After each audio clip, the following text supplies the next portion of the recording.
ॐ ज्ञानतिमिरन्धस्य ज्ञानाञ्जनशलाकया चक्षुरुन्मिलितं येन तस्मै श्रीगुरवे नमः।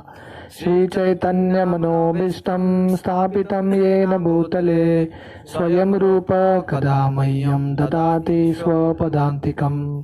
वन्देऽहं श्रीगुरो श्रीयुतः पदकमलं श्रीगुरून् वैष्णवांश्च श्रीरूपं साग्रजाता सहगना रघुनाथान्वितं तं सजीवं साद्वैतं सावधूतं परिजनसहितं कृष्णचैतन्यदेवं श्रीराधा कृष्णपादान् सहगना ललिता श्रीविशाखान्वितंश्च।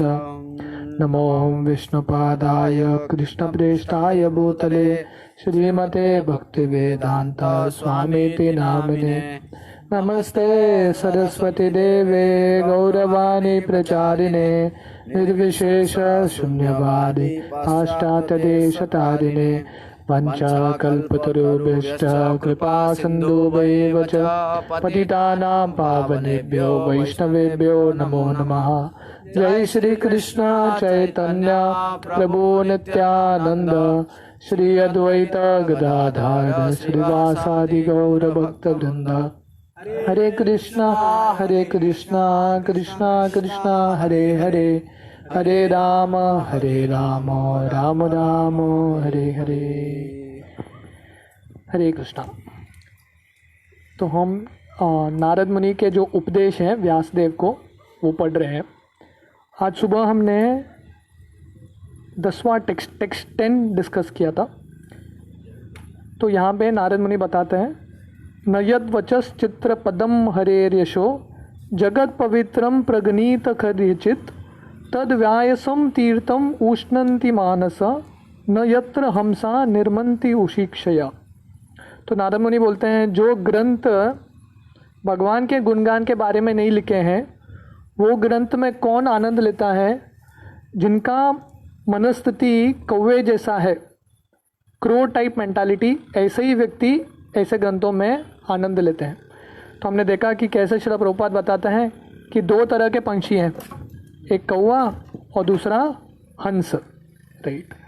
तो कौवा और हंस कंप्लीटली ऑपोजिट, कलर में भी कंप्लीटली ऑपोजिट है, काला एक गोरा है कि नहीं, और उनका एनवायरनमेंट में भी कंप्लीटली ऑपोजिट। जो कौवा जो है गंदे जगह पे रहता है और हंस पूरे शुद्ध जगह पे रहता है। तो वैसे ही जैसे प्राणियों में भी भिन्नता है, वैसे ही मनुष्यों के मनस्थिति में भी भिन्नता है, राइट। तो मटेरियलिस्टिक लोग हैं, उनका मेंटालिटी कैसा है? कौवे जैसा है, राइट, जो गंदी चीज़ों में आनंद लेते हैं। तो मटेरियलिस्टिक एन्जॉयमेंट मतलब 3 चीज़, राइट, मांस, मदिरा, मैथुन। This is materialistic life, right. ये 3 M है, राइट। मांस खाना है, मांस के साथ मदिरा पीना है और परस्त्री संग करना है कि नहीं? This is materialistic life. तो ये तीनों चीज़ एक्चुअली इन वन सेंस गंदे चीज़ हैं, पर क्योंकि लोगों का मनस्थिति ऐसा है, कौवे जैसा है, इसी में आनंद लेते रहते हैं, राइट। पर जो भक्त हैं वो हंस है, राइट, इससे बहुत दूर रहते हैं और जो ग्रंथ इनके बारे में लिखा है उनसे दूर रहते हैं। और जो भगवान के गुणगान के बारे में लिखा है वही ग्रंथ हंस जैसे भक्त पढ़ते हैं, राइट। तो दोनों में उत्साह है। कौवे के अंदर भी उत्साह बहुत रहता है, राइट। जब चूहा एक मर जाता है या बिल्ली मर जाता है तो कौवे बहुत उत्साही बन जाते हैं, एंथुजियाज्म, राइट। तो एक साथ सब आ जाता है, यूनिटी हो जाता है उनका, राइट। तो वैसे ही मटेरियलिस्टिक जो लोग, जहाँ पे सेंस ग्रेटिफिकेशन है तुरंत पहुँच जाएंगे, है कि नहीं। लेटेस्ट फिल्म है तो सब लोग पहुँच जाएंगे उधर, न्यूज़ कैसा तो मिल जाता है, राइट। अगर उनको पता चलता है कि कोई फिल्म स्टार आ रहा है किधर, तुरंत न्यूज़ फैल जाता है, पहुँच जाते हैं। क्यों? क्योंकि फ्रीक्वेंसी मैच होता है, राइट। तो वैसे ही जो भक्त हैं, किधर भागवत कथा हो रहा है तुरंत वो पहुँच जाएंगे, उनका भी उत्साह है। जैसे हम यहाँ पे देख रहे हैं, जब परीक्षित को श्राप मिलता है और सुखदेव गोस्वामी से भागवतम सुनने के लिए तैयार हो जाते हैं, तुरंत उसी समय हजारों भक्त आ जाते हैं, साधु ऋषि। क्यों? क्योंकि वो हंस की तरह है, वो रस पाने के लिए तैयार है। तो दोनों में उत्साह रहता है, पर दोनों का उत्साह कंप्लीटली अलग है। तो इसलिए जो भौतिक लोग ग्रंथ पढ़ते हैं, जो भगवान के बारे में गुणगान नहीं लिखा है, ऐसा ग्रंथ भक्त पढ़ते नहीं है, इसमें आनंद लेते नहीं है। जो आजकल के मार्केट में जितने भी ग्रंथ हैं, मैगजीन से लेके जो भी पुस्तक है, उसमें भगवान का गुणगान है ही नहीं, इसलिए भक्त इनमें रुचि लेते नहीं।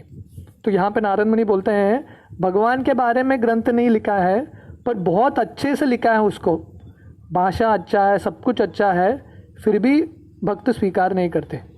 पर भगवान के बारे में कुछ ग्रंथ है, शायद भाषा में ठीक न रहे, फिर भी भक्त इसमें आनंद लेते हैं। तो इसलिए हम टेक्स्ट 11 भी हमने ये श्लोक पढ़ा था।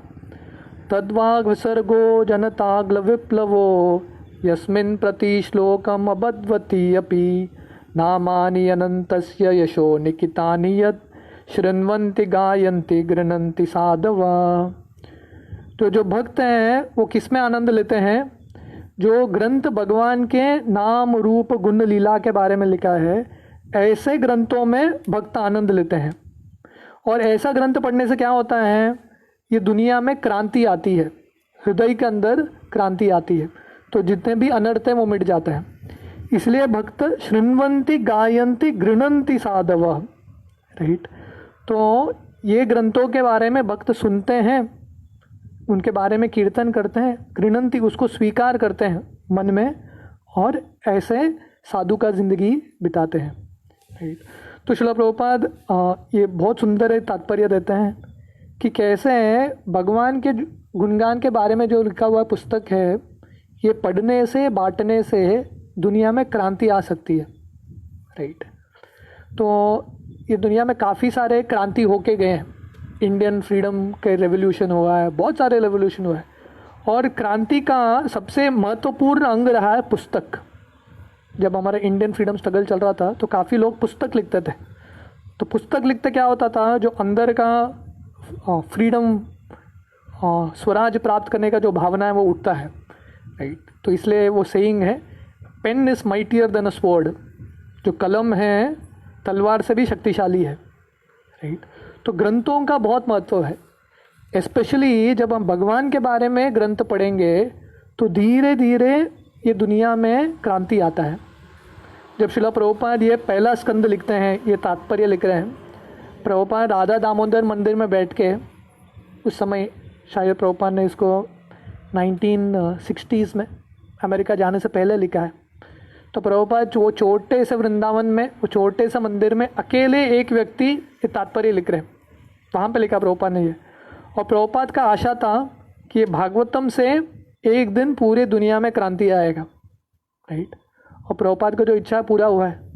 यही भागवतम लेके गए प्रभुपाद अमेरिका जाते हुए। प्रभुपाद के हाथ में तो 40 रुपये था, पर एक बॉक्स था प्रभुपाद के पास, उसमें भागवतम फर्स्ट कैंटो के 200 सेट थे, 200 फर्स्ट कैंटो भागवतम बुक्स। तो एक ही चीज़ था प्रभुपाद लेके गए, वो 40 रुपये प्रभुपाद खर्च नहीं किए, ये भागवतम लेके गए प्रभुपाद, क्योंकि प्रभुपाद को विश्वास था कि मैं शायद कुछ बोल नहीं पाऊँगा। प्रभुपाद को पता था उनका भाषा ठीक तरह से नहीं आता था, इंग्लिश। प्रभुपाद को जो इंग्लिश था इनिशियली लोगों को समझ में नहीं आता था, अमेरिकन्स को, राइट, भाषा समझ में आया। पर प्रभुपाद को भागवतम पे विश्वास था, ये श्लोक पे विश्वास था कि एक दिन भागवतम का वितरण होगा तो इससे दुनिया में क्रांति आ सकती है। अभी देखिए, वो एक अकेले व्यक्ति प्रभुपाद, जिनको ये भागवतम के ये श्लोक पर विश्वास था, अभी इस्कॉन में, पूरे दुनिया में इस्कॉन का इतना बड़ा होल्ड है दुनिया में, लाखों डिसाइपल्स हैं, लाखों फॉलोअर्स हैं, लाखों किताब वितरण हुए हैं। क्यों? क्योंकि ये भागवतम का शक्ति है, पुस्तक का शक्ति है। इसलिए श्रील प्रभुपाद को पुस्तक में बहुत विश्वास था। Preaching means book distribution. Prabhupada हमेशा बोलते थे, आपका 2 मिनट का प्रचार क्या करेगा, आप प्रचार करेंगे, लोग सुनेंगे, भूल जाएंगे, पर पुस्तक कोई लेगा और पुस्तक पढ़ेगा तो इससे क्रांति मच सकता है। जब प्रभुपाद का रशियन प्रीचिंग शुरू हुआ था, ये बहुत इंटरेस्टिंग स्टोरी है, रशिया में कैसे प्रीचिंग शुरू हुआ हमारा इस्कॉन का। तो प्रभुपाद को एक बार, उस समय रशिया में कम्युनिस्ट नेशन था वो, तो बेसिकली रिलीजन वगैरह कुछ अलाउड नहीं था उधर, कोई भी धार्मिक कथा या धार्मिक किताब वितरण नहीं कर सकता। पर शिला प्रभुपाद का वहाँ के एक प्रोफेसर था, रशिया का प्रोफेसर, उसने शिला प्रभुपाद को आमंत्रित किया थोड़े दिन के लिए रहने के लिए। उसका नाम था कटॉस्की प्रोफेसर। और प्रभुपाद उनके एक शिष्य के साथ गए, श्याम सुंदर, राइट।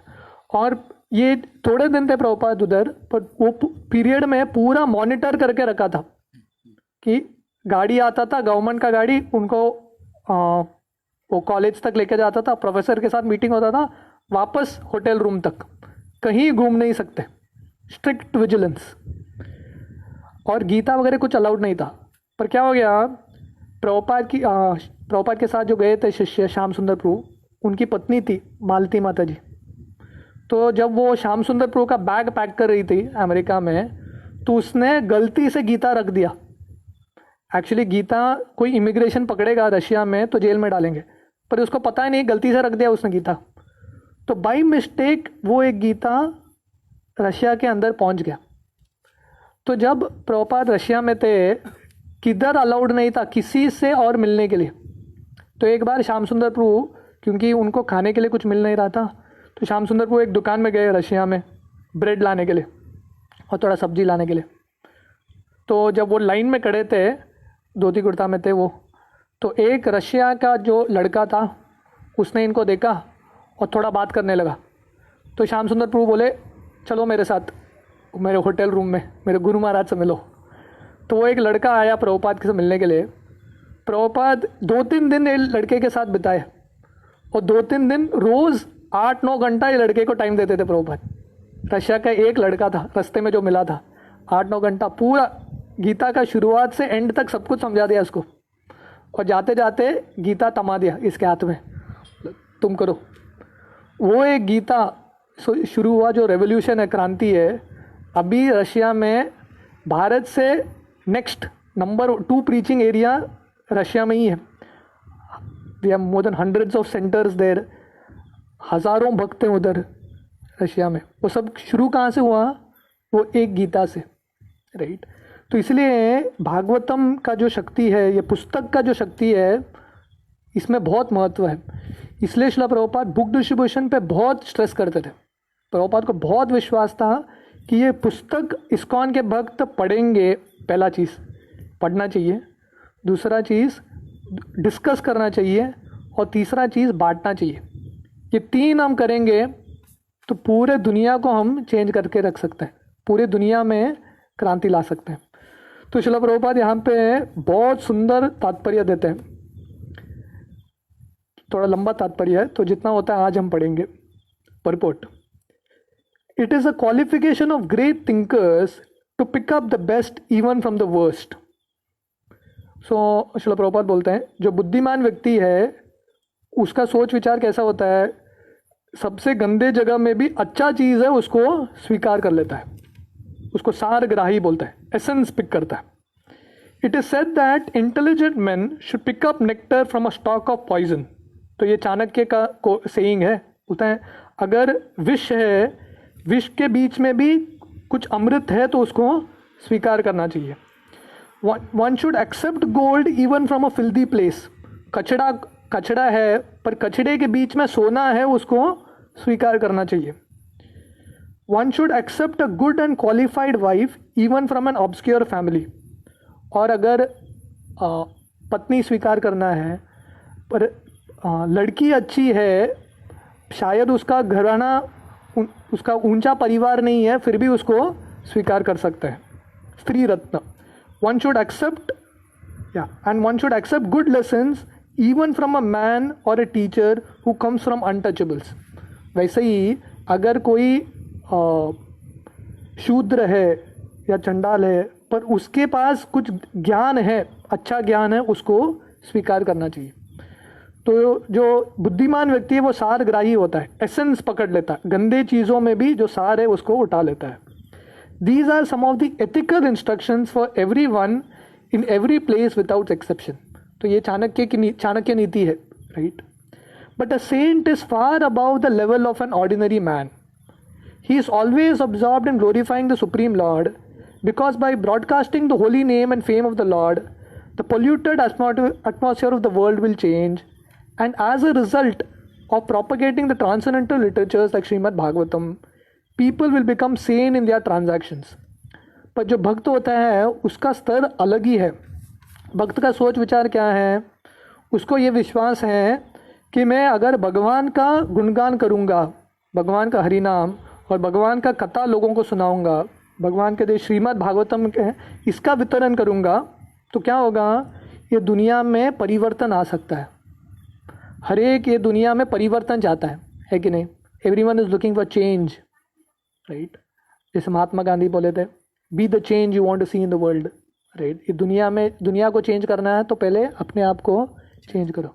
तो हर एक का चेंज का डेफिनेशन अलग अलग होता है, राइट? आजकल वो ईमेल्स आते हैं change.org, राइट? मतलब कुछ तो प्रॉब्लम हो रहा है तो मेल डालते हैं और बोलते हैं कि आप सब लोग साइन करो, पिटीशन हम साइन करेंगे तो इससे हम दुनिया बदलेंगे. तो सबका दुनिया बदलने का अलग अलग सोच होता है, राइट? पर सबसे बड़ा चेंज कब होगा दुनिया में? जब लोगों की मनस्थिति बदलेगी, जब अंदर से लोगों का हृदय का परिवर्तन होगा. That is the biggest change, right? और ये कब होगा? जब हम भगवान के गुणगान और लीलाओं के बारे में सुनेंगे और दूसरों को बताएंगे. तो ये भक्त का विश्वास है.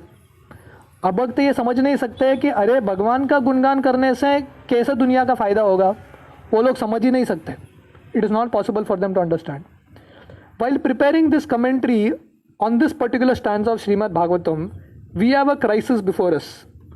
तो श्रील प्रभुपाद जब ये श्लोक के ऊपर तात्पर्य लिख रहे हैं, शायद 1960 में कभी, तो उस समय दुनिया में एक सिचुएशन चल रहा था. प्रभुपाद उसके बारे में लिखते हैं, our neighboring friend China has attacked the border of India with a militaristic spirit. तो उस समय 1960 में जब प्रभुपाद लिख रहे हैं, उस समय चाइना ने इंडिया को अटैक किया था. We have practically no business in the political field, yet we see that previously they were both China and India and they lived peacefully for centuries without ill feeling. The reason is that they lived in those days in an atmosphere of God consciousness, and every country over the surface of the world was God-fearing, pure-hearted and simple, and there was no question of political diplomacy. तो श्रील प्रभुपाद लिख रहे हैं कि हज़ारों सालों से China India हमेशा साथ में ही नेबरिंग कंट्रीज़ हैं, पर कभी झगड़ा हुए नहीं है, क्योंकि पहले ज़माने में हर एक जो देश था अपने हिसाब से भगवान का कुछ न कुछ धर्म पालन कर रहा था, राइट? तो सबका हृदय थोड़ा सरल था और भगवान के बारे में क्योंकि गॉड फियरिंग थे तो इसलिए ज़्यादा झगड़ा नहीं हुआ, राइट? या there is no cause of quarrel between two countries, China and India, over land which is not even suitable for inhabitation, and certainly there is no cause of fighting on this issue. But due to the age of quarrel, Kali, which we have discussed, there is always a chance of quarrel on slight provocation. This is due not to the issue in question, but to the polluted atmosphere of this age. Systematically, there is propaganda by a section of people to stop glorification of the name, fame of the Supreme Lord. तो शिला प्रभुपाद बोलते हैं ये दुनिया में इतने सारे कष्ट हैं. जब शिला प्रभुपाद लिख रहे हैं उस समय इंडिया चाइना के साथ युद्ध हो रहा था, चाइना ने इंडिया को अटैक किया था. अभी भी 1960 अभी 2020 हो गया है, दुनिया का कंडीशन तो बदला नहीं है, अभी भी टेंशन्स बहुत है, राइट? इंडिया पाकिस्तान का टेंशन है, इंडिया चाइना का टेंशन है, राइट? चाइना अमेरिका का टेंशन है. ये सब क्यों हो रहा है? क्योंकि लोगों ने सिस्टमैटिकली भगवान को अपने इक्वेशन से निकाल दिया है. हर कोई नास्तिक बन गया है. हर किसी का धर्म एक ही है, क्या है? मुझे इंद्रिय तृप्ति करना है, बस. हर कोई वही सोच रहा है. तो इसके वजह से ये दुनिया में इतना सारा कष्ट है, राइट? तो श्रील प्रभुपाद बोल रहे हैं जब तक हम भगवान का गुणगान नहीं करेंगे, जब तक भगवान केंद्र में नहीं रहेंगे, तब तक झगड़ा होता रहेगा. ये कलयुग चलता रहेगा. कलयुग मतलब भेद, अलग अलग ओपिनियंस होते हैं. तो सेंटर पॉइंट जब तक भगवान नहीं है तब तक झगड़ा होगा. जैसे भागवत में उदाहरण आता है, एक तालाब है, शांत तालाब है, आप उसमें एक पत्थर डालेंगे तो वो रिपल्स आता है ना, सर्कल्स, पानी का सर्कल्स बनता है, उसको रिपल्स बोलते हैं, राइट? आप और एक पत्थर वही जगह पे डालेंगे तो रिपल्स और सुंदर दिखेगा. पर एक पानी के एक साइड में आप पत्थर डालोगे, दूसरे साइड में पत्थर डालोगे, तो क्या होता है, रिपल सब क्लैश होके कीचड़ बन जाता है, बहुत गंदा दिखता है, राइट। तो सिमिलरली जब हर एक का सोसाइटी का फोकस भगवान रहेंगे तब सही में यूनिटी हो सकता है। पर जब हर एक का अलग अलग फोकस होगा तो ये दुनिया में कष्ट होता रहेगा। नेशन के लेवल पे, परिवार के लेवल पे, स्टेट के लेवल पे, हर एक लेवल पे, पार्टी के लेवल पे झगड़ा होता रहेगा, राइट। क्यों? क्योंकि हमने भगवान को केंद्र से निकाल दिया है और हर एक केंद्र में आना चाहता है। तो इसलिए therefore there is a great need for disseminating the message of Shrimad Bhagavatam all over the world। तो इसलिए सबसे महत्वपूर्ण नीड क्या है? अभी दुनिया में इतना सारा कष्ट है, अभी कोरोना वायरस का, इकोनॉमी का, इतना सब कष्ट है दुनिया में। इसका सोल्यूशन क्या है? हम भक्तों का ये विश्वास होना चाहिए, इसका सोल्यूशन क्या है? हमको गीता भागवतम का ज्ञान दूसरों को बांटना है, क्योंकि ये ज्ञान की कमी है, इसलिए ये दुनिया में कष्ट हो रहा है। और ये किसका कर्तव्य है? श्रील प्रभुपाद लिखते हैं, it is the duty of every responsible Indian to broadcast the transcendental message of the Srimad Bhagavatam throughout the world, to do all the supermost good as well as to bring about desired peace in the world. तो इसका कर्तव्य किसके कंधों पे है? भारतीयों के कंधों पे है, क्योंकि भागवतम और गीता का ज्ञान किधर है? भारत में है, राइट। तो भारतीयों का कर्तव्य, हम सबका कर्तव्य क्या है? ये ज्ञान को समझना पहले, राइट, इसका थोड़ा बहुत साक्षात्कार प्राप्त करना, जीवन में उतारना और दूसरों को जाके बांटना, दुनिया में दूसरों को ये ज्ञान देना। जब हम दूसरों को ये ज्ञान देंगे तब दुनिया में शांति आएगा, peace. Only then it is possible. Because India has failed in our duty by neglecting this responsible work, there is so much quarrel and trouble all over the world। तो श्रील प्रभुपाद बोल रहे हैं ये दुनिया में इतना सारा कष्ट क्यों है? क्योंकि भारत के लोगों ने ये संदेश को सीरियसली लिया नहीं और दूसरों को बांटा नहीं। श्रील प्रभुपाद हमेशा बोलते थे, मैं एक भारतीय हूँ जो ये संदेश को बहुत सीरियसली लिया है, और देखो मैंने क्या किया है, राइट, इतना बड़ा क्रांति मैंने किया है। तो श्रील प्रभुपाद हमेशा बोलते थे कि आप सब भी ये कर सकते हैं। और श्रील प्रभुपाद ये भी बोलते थे कि मैं 70 साल का भारतीय हूँ, 70 ईयर ओल्ड। आप लोग अभी जवान हैं, आप लोग ये इस मैसेज को सीरियसली लेंगे और दूसरों को बांटेंगे तो पूरा दुनिया बदल सकता है। There can be a big change in this world. तो ये भारतीयों का कर्तव्य है। भारत मुमिते होइले मनुष्य जन्म जार, जन्म सार्थक करी करो परोपकार। अभी भारतवासी पूरे दुनिया में है, अभी क्या कर रहे हैं? सब दुनिया में जाके सॉफ्टवेयर का जॉब कर रहे हैं, दूसरे के अंडर नौकरी कर रहे हैं। पर एक्चुअली भारत का काम क्या है? भारत के लोगों का दूसरों के अंडर काम नहीं करना है, दूसरों को ज्ञान बांटना है। दूसरों से पैसा लेना नहीं है, हमको दूसरों को देना है। अभी भारत मतलब पूरा दुनिया क्या सोचता है? भिखारी देश है, राइट, उनको पैसा देना है। पर भारत एक्चुअली सबसे रईस देश है। किस मामले में? ज्ञान के मामले में।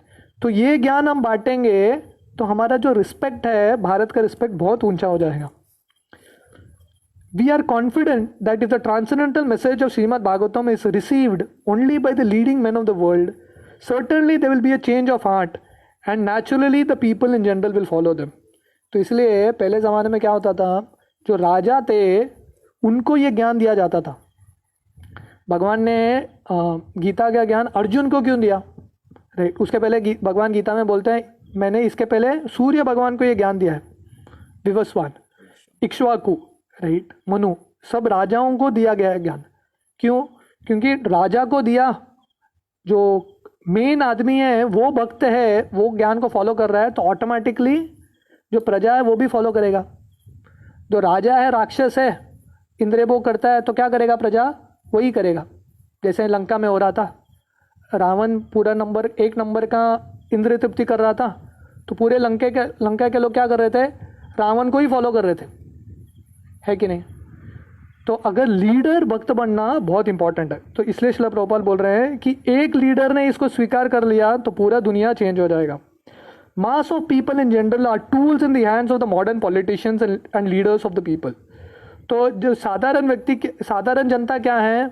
कठपुतली है, जो जिसके हाथ में पावर है, जो पॉलिटिशियन है, वो कंट्रोल करता है, right. If there is change of the heart of leaders only, certainly there will be radical change in the atmosphere of the world। इसलिए शिला प्रभुपाद बहुत बार जो लीडर्स हैं उनसे जाके मिलते थे। प्रभुपाद ने ये भागवतम उस ज़माने में अमेरिका जाने से पहले प्रभुपाद का क्या कॉन्फिडेंस था, देखो प्रभुपाद का कॉन्फिडेंस, प्रभुपाद का क्लैरिटी और ऊंचा विचार क्या था। प्रभुपाद ने ये जब भागवतम लिखा, प्रभुपाद ने भागवतम जाके उस समय इंदिरा गांधी को दिया, उस समय लाल बहादुर शास्त्री थे उनको दिया, सब बड़े बड़े लोगों को प्रभुपाद ने ये ज्ञान दिया, क्योंकि प्रभुपाद का विश्वास था ये लोग ले लेंगे ज्ञान तो धीरे धीरे सब लोग ले लेंगे, right. We know that our honest attempt to present this great literature conveying transcendental messages for reviving God consciousness of the people in general and re-spiritualizing the world atmosphere is fraught with many difficulties. Presenting this matter is in adequate language, especially in a foreign language, will certainly fail, and there will be so many literary discrepancies despite our honest attempt to present it in a proper way. तो श्रील प्रभुपाद बोल रहे हैं कि हम तो कोशिश कर रहे हैं ये ज्ञान लोगों तक पहुंचाने का, पर प्रभुपाद यहाँ पे लिख रहे हैं कि क्योंकि उनका भाषा इंग्लिश का भाषा नहीं है, प्रभुपाद को इंग्लिश आता नहीं था, इंग्लिश में लिख रहे हैं। प्रभुपाद बोल रहे हैं शायद मेरे भाषा में बहुत सारा गलती होगा, ग्रामर में गलती होगा, लिखने में गलती होगा, बहुत सारा गलती होगा, पर क्योंकि यहाँ पे नारद मुनि बोल रहे हैं भगवान के ग्रंथ जब कोई लिखता है अगर उसमें गलती भी है फिर भी चलेगा, right. But we are sure that with all our falls in this connection the seriousness of the subject matter will be taken into consideration, and the leaders of society will accept this due to this being an honest attempt to glorify the Almighty God। तो क्योंकि गलती रहेगा शब्दों में, grammar में, पर क्योंकि जो विचार है, भावना क्या है, बहुत प्रामाणिक है, ऑनेस्ट अटेम्प्ट है, इसलिए लोग सार स्वीकार करेंगे। श्रील प्रभुपाद उदाहरण देते हैं, when there is a fire in the house, the inmates of the house go out to get help from the neighbors who may be foreigners, and yet without knowing the language the victims of the fire express themselves and the neighbors understand the need even though not expressed in the same language। तो श्रील प्रभुपाद बोल रहे हैं जैसे अगर घर में आग लग गया और साइड में कोई फॉरेनर रुका है, चाइनीज़ रुका है, आपको चाइनीज़ आता नहीं है, पर आप कैसे तो उसको कन्वे कर देंगे आग लग गया करके, और उसको भी समझ में आ जाएगा आग लग गया और वो आके मदद करेगा। तो जब ज़रूरत आता है, बहुत अर्जेंट है, लैंग्वेज सीखने का प्रयास नहीं करेंगे। आप नहीं बोलेंगे अभी आग लग गया, थोड़ा मैं उसको बताना है, चाइनीज़ है, चाइनीज़ सीखता हूँ, बाद में जाके बताता हूँ, समय नहीं अभी उसके लिए, जाके बता दो, कैसे बता दो वो समझ जाएगा, right.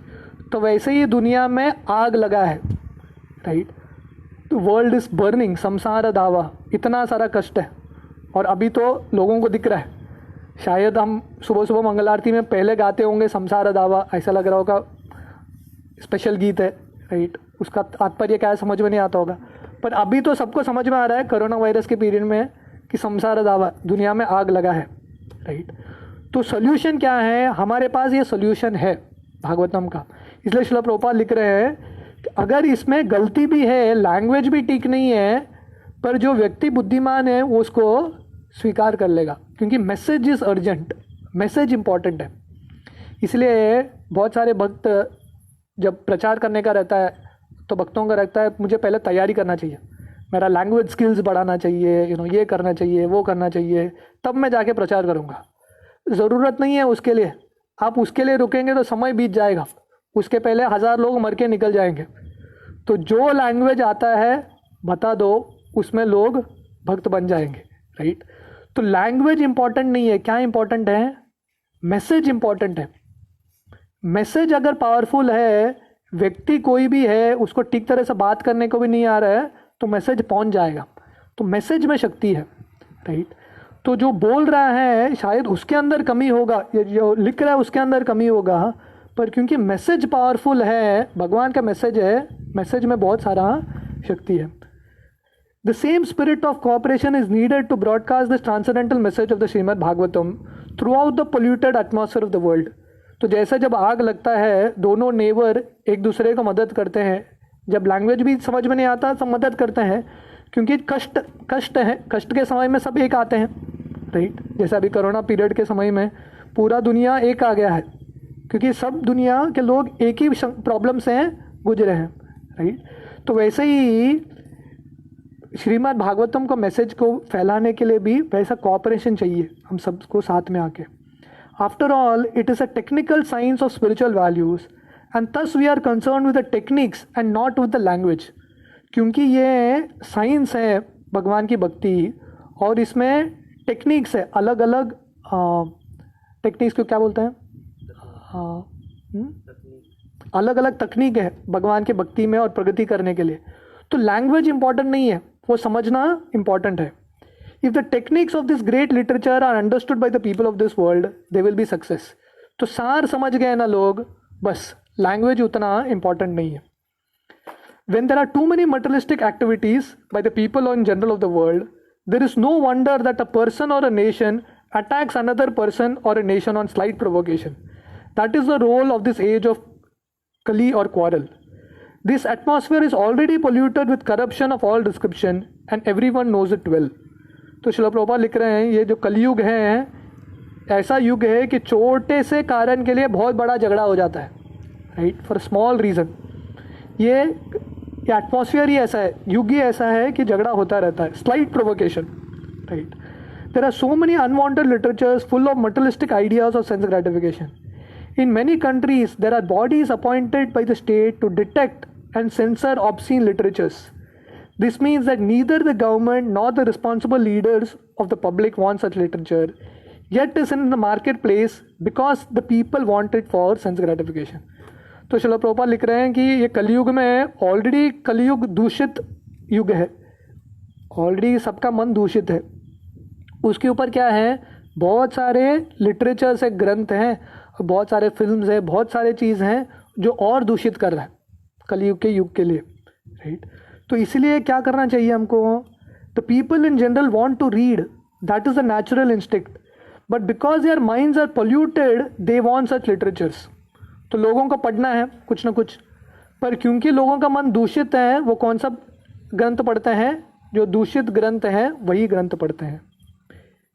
Under the circumstances transcendental literature like Shrimad Bhagavatam will not only diminish the activities of the corrupt mind of the people in general, but will also supply food for their hankering after reading some interesting literature. तो इसलिए लोग अलग अलग पुस्तक क्यों पढ़ते हैं, उसका एक कारण है क्योंकि उनके पास भागवतम गीता पढ़ने का अवसर नहीं है। जब तक उनके घर में ये पुस्तक नहीं रहेगा तब तक कैसे पढ़ेंगे, राइट। तो इसलिए हमको लोगों को ये अवसर देना है। इसलिए जब लोगों का भागवतम गीता पढ़ने का अवसर मिलेगा और इसमें धीरे धीरे रुचि आएगा उनमें, तो क्या होगा, बाकी जो पुस्तक है वो फीके पढ़ने लगेंगे, धीरे धीरे लोग उनको छोड़ देंगे। तो और एक छोटा सा सेक्शन है वो हम कल सुबह डिस्कस करेंगे।